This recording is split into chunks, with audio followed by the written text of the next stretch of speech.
tukaj, pa, tukaj potem do izraza pridejo vse izkušnje. Tukaj potem do izraza, tukaj pri finih nastavitvah pride do izraza. In tudi pri takšnih finih programskih nastavitvah pride do izraza izkušnje celotne znamke. Ne? Potem se pa avto odloča, kako bo razporedil navor,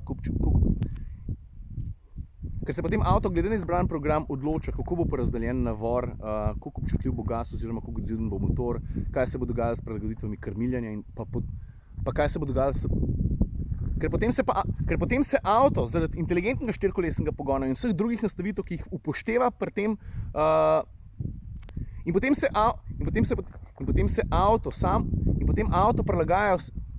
avto prilagaja kupene tehnike in tehnologije temu, in potem avto kupene tehnologije in tehnike prilagaja podlagi.